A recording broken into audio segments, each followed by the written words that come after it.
Et si le design avait le pouvoir de rendre l'humanité éco-responsable? Je suis vraiment heureuse d'être ici avec vous ce soir parce que j'avais très envie de vous partager cette réflexion. En fait, ça me travaille tellement depuis 2 ans que j'ai même fini par monter une boîte sur le sujet. Mais pour que ça ait un petit peu de sens pour vous, je vais commencer par un sondage très simple. Levez la main si vous pensez que l'éco-responsabilité correspond à un enjeu majeur aujourd'hui. Bon, c'est assez unanime, tout le monde a levé la main. Mais maintenant, je voudrais savoir qui pense que l'éco-responsabilité correspond à un enjeu majeur et également n'a pas mangé de viande depuis 3 mois et fait son propre compost à la maison. Attention, on n'est pas dans du ou mais dans du et. Qui peut répondre oui à ces 3 questions? Ah bon, je pensais pas. Okay. Donc il n'y a vraiment personne. Pourtant voilà, c'est ça, être vraiment éco-responsable. Et ce qui est intéressant, c'est qu'on a à peu près tous conscience que c'est crucial aujourd'hui, mais soyons honnêtes, nous sommes de manière générale loin d'être les bons élèves de ce sujet. Et je m'inclus largement dedans, donc rassurez-vous, vous n'êtes pas les seuls. 3 Français sur 4 déclarent avoir envie de changer leurs habitudes pour aller vers plus d'éco-responsabilité. C'est-à-dire qu'ils veulent adopter les bons comportements au quotidien pour être davantage en phase avec le développement durable. On assiste à un tel engouement aujourd'hui pour le sujet que l'environnement est même devenu la 2e préoccupation des Français juste après l'emploi. Seulement, entre ce qu'on dit et ce qu'on fait, ça pourrait presque ressembler à un programme de campagne présidentielle. On dit qu'on fera et puis on ne fait pas toujours. Alors c'est quoi le problème? Comment ça se fait que si peu de gens soient vraiment éco-responsables alors qu'ils sont pourtant si sensibles au sujet? Je vais vous raconter une petite anecdote. Moi, il y a 2 ans, l'éco-responsabilité, ça me paraissait une montagne. J'avais l'impression que quoi que je fasse, de toute façon, ça ne serait jamais assez. Avant, je pensais même que devenir éco-responsable, c'était vivre dans une cabane au fond des bois, prendre une douche par semaine maximum, ou bien que c'était dormir dans mon petit matelas de seconde main en coton bio-vegan recyclé. Et vu que j'étais clairement plus attirée par la dernière collection Zara que par ce genre de caricature, je faisais rien du tout. Alors vous allez me dire, ok, donc qu'est-ce qui a changé depuis? En 2020, j'ai une crise existentielle. En mode, la bobo parisienne qui s'interroge sur les risques environnementaux du Nutella. Vous visualisez un petit peu l'image. Et ça a commencé par ce genre de petite réflexion, et c'est très vite devenu une prise de conscience plus globale. J'ai commencé à me sentir tellement étouffée par toutes ces choses superflues qui encombraient mon quotidien et mon appartement, que je me suis mise à vouloir revenir à plus de simplicité dans ma vie. Et de manière assez naturelle, je me suis retrouvée dans une démarche éco-responsable.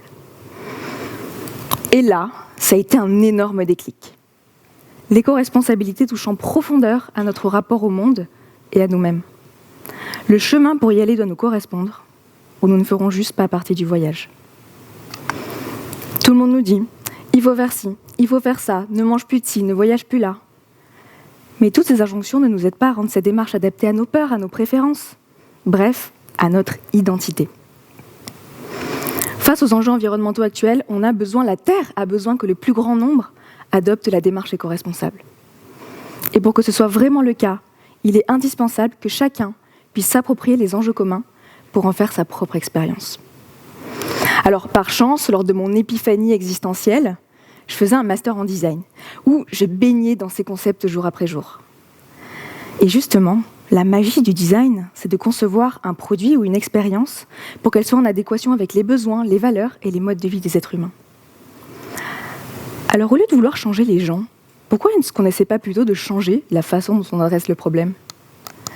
Et si le design était la clé pour rendre l'humanité éco-responsable? Alors attention, le design, c'est pas juste une chaise stylée conçue par un artiste excentrique. Le design, c'est une manière de penser. C'est l'art et la science de rendre des choses désirables et agréables. Par exemple, ce que vous voyez là, c'est le cirque, tel que l'a réinventé le Cirque du Soleil. Parce que faut pas oublier quand même que le cirque, il y a encore quelques temps, et même encore maintenant, c'était plutôt ça. Le Cirque du Soleil, c'est l'illustration parfaite d'un concept en déclin qui est redevenu désirable grâce au principe du design. Ils ont transformé l'expérience vécue. On ne va plus voir un simple cracheur de feu, on participe à une immersion, je dirais même à un voyage dans un univers esthétique et poétique. Qui Qui aurait cru un jour qu'un spectacle de contorsionnisme allait faire autant d'entrées qu'un concert de Céline Dion? Et puisque le design est une manière de penser, on peut l'appliquer à littéralement n'importe quel sujet. Alors il y en a un qui l'a bien compris, et je vous épargne ici l'exemple classique de Steve Jobs. Je vais vous parler d'un exemple plus récent, Andy Puddicombe. Donc vu vos têtes, je pense que vous avez sûrement jamais entendu ce nom-là. Andy Puddicombe, c'est le fondateur de Headspace. Et Headspace, c'est l'application qui a révolutionné la pratique de la méditation, de ça à ça. Grâce au design, ils ont fait d'une pratique ancestrale, complexe à apprendre, pratiquée par un groupe assez restreint de la population, une expérience ludique et accessible à tous. Le design a 3 pouvoirs. Le premier, c'est de créer autour d'un concept un univers qui va susciter des émotions en nous. Alors cet univers, il peut se matérialiser par le logo, les couleurs, les aspects visuels, le contenu, la façon dont on va raconter l'histoire. 95% des décisions que prennent les êtres humains se font de manière émotionnelle. Et plus l'émotion est positive, plus elle va susciter l'engagement. À votre avis, pourquoi Google change son logo chaque jour? Et c'est pas parce que leur graphiste s'ennuie entre 2 parties de baby-foot. Cette stratégie, elle a pour but de susciter un sentiment d'étonnement et en même temps de joie qui va ancrer Google dans la mémoire de l'utilisateur et lui donner envie de revenir. Maintenant, si on analyse un petit peu l'univers de l'écologie, qu'est-ce qui se passe dans notre inconscient? On remarque que l'imaginaire collectif est très souvent rempli d'images de centrales à charbon ou d'ours polaires sur un bout de banquise. L'écologie est le plus souvent reliée à des émotions négatives et anxiogènes. Et elle est rarement connectée au quotidien et aux besoins immédiats des individus. Les messages qu'on voit passer dans les médias sont souvent très techniques et alarmistes. Et même s'ils sont essentiels et qu'ils doivent être entendus et écoutés, le fait est qu'ils génèrent de la peur, et la peur est une émotion qui paralyse et qui crée de l'inertie. Par exemple, lorsque les marques ou les institutions publiques parlent d'environnement, elles ont tendance à utiliser du vert.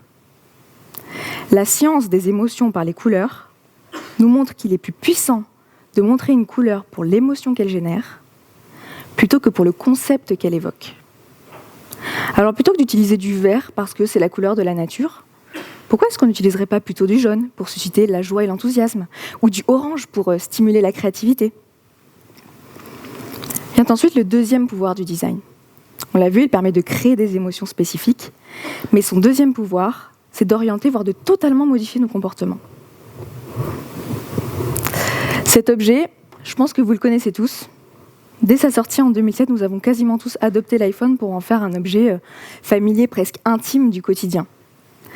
15 ans plus tard, je pense que c'est difficile de trouver quelqu'un qui n'utilise pas son téléphone portable avec le tactile et en faisant ces gestes-là. Ce concept de standard, qui s'applique naturellement à tous, c'est ce qu'on appelle le dominant design. Le design dominant d'un secteur. Si Apple a réussi à imposer un nouveau dominant design pour le téléphone portable et modifier autant nos comportements, pourquoi est-ce qu'on n'essaierait pas d'en créer un pour l'éco-responsabilité ? On l'a vu, le design permet de donner des émotions spécifiques, de modifier les comportements, mais son troisième, et je dirais son plus grand pouvoir, c'est de placer l'humain au centre de tout. Avec 200 millions d'utilisateurs, Netflix est l'acteur qui a révolutionné la façon dont on consomme les contenus audiovisuels. Et ça, grâce à l'hyper-personnalisation. Par exemple, ce que vous voyez là, c'est la page d'accueil Netflix de mon copain. Des couleurs assez sombres, des titres d'une spécificité incroyable, films pour amateurs de jeux vidéo, ou encore séries post-apocalyptiques. Et ça, c'est le mien. Des tons beaucoup plus doux, et entre Notting Hill et Love Actually, on n'est plus vraiment sur une ambiance post-apocalyptique. La personnalisation chez Netflix, elle va tellement loin que les designers créent plusieurs vignettes pour un seul et même contenu. Donc là, c'est ce qu'on voit avec la série Stranger Things. Et en fait, ils vont pousser l'une ou l'autre des vignettes selon le profil de la personne qui est en train de regarder. L'approche éco-responsable, elle n'est pas personnalisée. Elle a même tendance à nous considérer tous égaux. On nous demande d'agir vite, avec la même envie et les mêmes moyens. Le fait est que nous sommes tous uniques et nous avons tous nos propres moteurs pour changer. Certains vont se motiver à changer leurs habitudes pour leur santé, d'autres pour être de meilleurs citoyens, d'autres encore pour faire des économies à la fin du mois. Et toutes les alarmes du monde auront beaucoup de mal à lutter contre ce qui fait notre nature et notre individualité. Alors qu'est-ce qu'il faut retenir aujourd'hui ? Si on veut que l'éco-responsabilité devienne aussi virale que Netflix ou que l'iPhone, il est fondamental d'utiliser les 3 pouvoirs du design. Créer des émotions, modifier les comportements et placer l'humain au centre de toutes les expériences. Grâce au design, on peut créer un monde où chacun s'épanouit et retrouve du sens dans sa vie en s'appropriant la démarche éco-responsable pour en faire la sienne. Bref, nous avons tous les pouvoirs du design en nous. Et pour reprendre une citation d'une saga qui a vraiment bien compris à quoi sert le design, un grand pouvoir implique de grandes responsabilités. Merci à toutes et à tous.